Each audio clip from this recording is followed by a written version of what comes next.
At about midday I went to see the captain. He seemed both weak and excited. "Jim," he said, "every month I've given you a silver fourpenny. You'll bring me a little drink of rum, now, won't you?"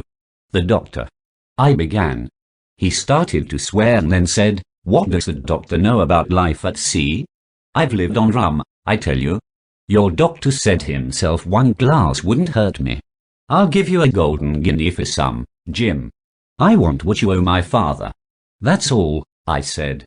"I'll get you one glass, and no more." When I brought it to him, he took it quickly and drank it down. He said, "That's better.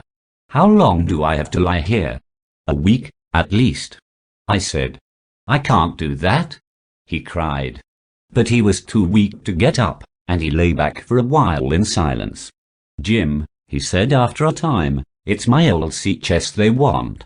If I can't get away, you go to, well, yes, you go to the doctor. Tell him to bring the magistrates here to the Admiral Benbow to get all of old Flint's crew, all of them that's left. I was Flint's first mate and I'm the only one that knows the place. He gave it to me when he was dying. But don't tell the doctor unless they get the black spot on me, or unless you see that black dog, or the sailor with one leg." "But what is the black spot, Captain?" I asked. "That's a sort of warning, mate. If I get the black spot, it means they are coming to get me and what I've got. Keep your eyes open, Jim, and I'll give you half of everything, I promise you. What I would have done if everything had gone well I do not know.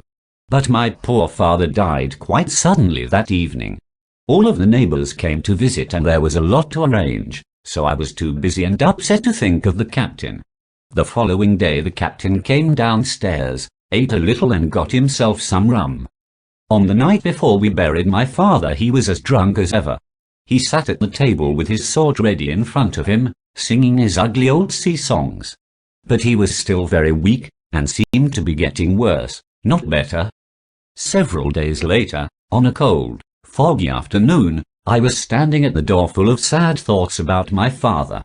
As I stood there I saw someone coming slowly along the road. The man was blind. He was walking along tapping a stick in front of him. He wore a cloth over his eyes and nose and was bent over. I had never in my life seen such a terrible-looking man. He stopped a little way from the inn, and he said in a loud voice, "Will any good man tell a poor blind man where he is?" "You are at the Admiral Benbow," I replied. "Give me your hand, young friend, and lead me in," he said. I held out my hand and the horrible man held it hard. He pulled me up close to him and said, "Now, boy, take me into the captain." "Sir," I said, "I can't. The captain is not what he used to be. He sits with his sword ready, single quote, take me in or I'll break your arm," he said and pulled my arm roughly. It was the hardest, coldest voice I had ever heard. I was so frightened that I led him into the room where the captain was sitting. The poor captain lifted his head, and it was easy to see that he was very frightened. "Now, Bill, sit where you are," said the man. "Hold out your left hand. Boy, take his left hand and bring it near my right hand." We both did what we were told, and I saw him put something into the captain's hand, which quickly closed on it. The blind man suddenly went out of the door. I stood without moving and heard his stick go tapping down the street. The captain looked down into his hand.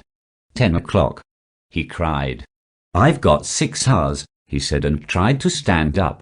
But he suddenly put his hand to his neck, and then, with a strange sound, fell face first onto the floor. I shouted to my mother, but it was too late. The captain was dead.